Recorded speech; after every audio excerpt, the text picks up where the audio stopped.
mucho trabajo Mucho. y parte de ese tiene que ver con la puesta en escena El Banquete Infinito, que tendrá su estreno próximamente. Ya por estos días están ensayando en la Sala Adolfo Abrado, ¿cierto? Llevamos ya unas 2 semanas ahí ya, con un apoyo que hay que mencionarlo, porque ha sido un apoyo increíble de la Sala de Abrado, del equipo de la Sala de Abrado. Es como volver a casa. ¿Para qué mencionar nombres? Todos y cada uno de los trabajadores ahí con un amor me han recibido después de varios años sin presentarme ahí. Sí. Y me han permitido incluso ensayar más de la cuenta, más de lo que se ensaya normalmente en una sala que es de programación, que no es una sala propia. Teniendo en cuenta que esta vez es una situación excepcional, es una puesta en escena que tuvo mucha dificultad en trasladarse del salón de ensayo al salón de presentaciones. O sea, hubo muchos cambios que originó en el espacio. Y nos demoramos un poco en ese proceso.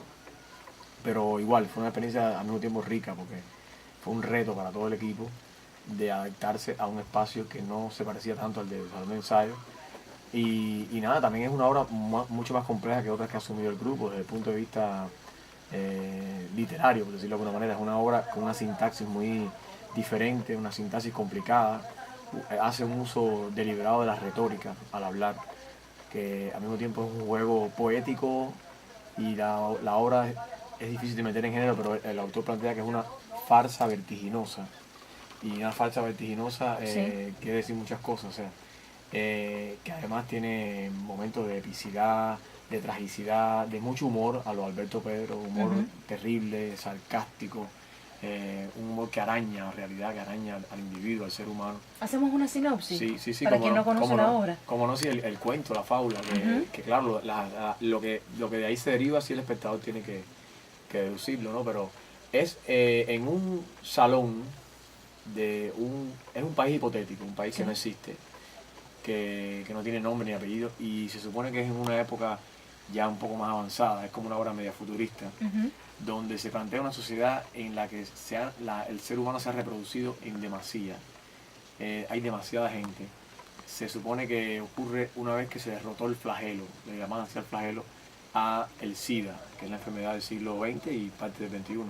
Y cuando esto desaparece, el ser humano de forma desmedida se reproduce y el alimento no alcanza. Entonces hay un personaje que toma el poder, relevando al anterior que tenía el poder en ese supuesto país, que había hecho ya un desastre ese gobierno.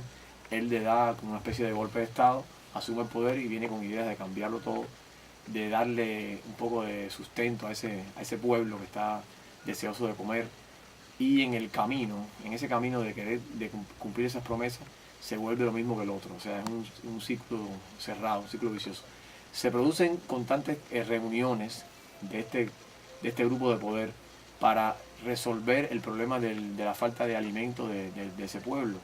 Y esas reuniones se dan en suntuosas comidas. O sea, un poco también de una forma humorística, nosotros vemos que estamos como que representando esas cantidades de reuniones que uno ve en los foros internacionales donde se discute el hambre del tercer mundo y todas esas cosas mientras se come. ¿Entiendes? Ese contraste es muy fuerte. Entonces, ellos comen y comen, mientras comen discuten el hambre, cómo resolver el problema del hambre, del conglomerado, porque entonces el nuevo líder quiere cambiarle el nombre a todo, no quiere llamarle pueblo, sino conglomerado y así, para no usar términos que están un poco gastados. Eso a grandes rasgos la historia, es una historia cíclica, un eterno retorno, una vez más. En esto tiene mucho que ver con Virgilio Piñera, también con otros filósofos que hablaban de este tipo de ciclos que se repiten, los ciclos en la historia. Y es una obra que los personajes están escritos de una manera, se supone que es una farsa, como dije, pero ¿qué quisimos nosotros? Profundizar en la parte actoral, que es una cosa que identifica al grupo, y que los actores fueran el centro de la cuestión.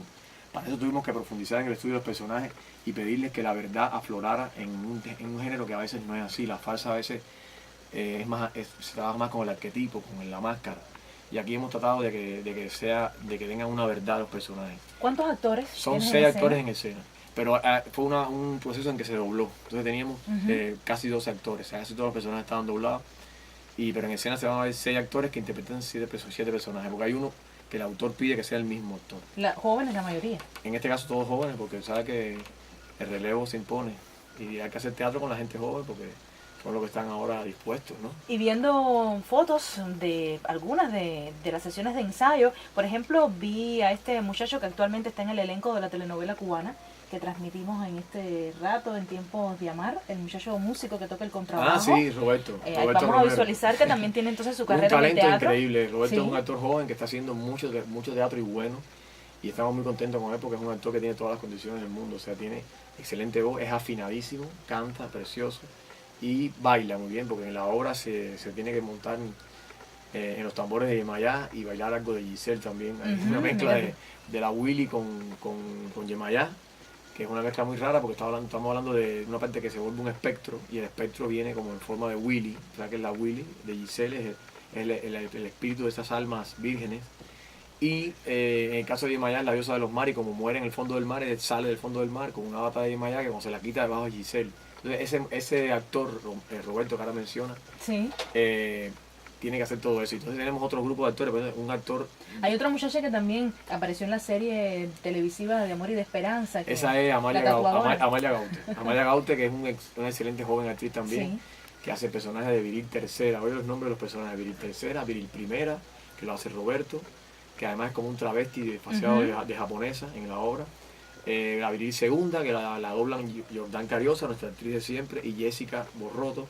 El personaje protagónico, que es un personajón, y estamos trabajando fuerte todavía en él, lo hace Yacel Rivero. Yacel Rivero es como un actor icónico en su generación, un actor de 31 años solamente, y hace un trabajo muy profundo. Está Yaikeni Rojas, que es actriz del grupo, excelente actriz también, y Edel Gobea, y Freddy Maragoto, y Luis Manuel Álvarez son los otros que completan el elenco con el personaje de Perogrullo, un personaje también exquisito. Oye los nombres: Perogrullo, Averrara, Viril Primera, Viril Segunda, Viril Tercera, Paradigma y Jerarca. Estos son detalles de lo que será el Banquete Infinito, una puesta en escena, texto de Alberto Pedro, Teatro de la Luna, quien lo presentará en la sala Adolfo Llauradó. ¿Cuándo? Bueno, el estreno, el gran estreno, como dicen ahí en la Llauradó, porque se ha demorado tanto, es el jueves 30, el próximo jueves 30 de este mes, o sea, el próximo jueves. Hoy estamos el jueves que viene, y vamos a estar jueves, viernes, sábado y domingo. Y después regresamos en la otra semana, no de jueves a domingo, sino de lunes a jueves, porque hay un cambio de programación ahí por una actriz que tiene una complicación. Perfecto. Entonces sería lunes 11, 12, 13 y 14. O sea, 8 funciones en 4 y 4. Únicas. Vamos a tener más información de esta puesta en escena y imágenes de los ensayos en nuestras redes sociales. Volvemos a conversar con Gabriel Guerra Bianchini. Raúl Martín se va a quedar por acá también a buena hora. Escuchemos a Ivette Cepeda con este tema de News Caminiet, Conga del Diario.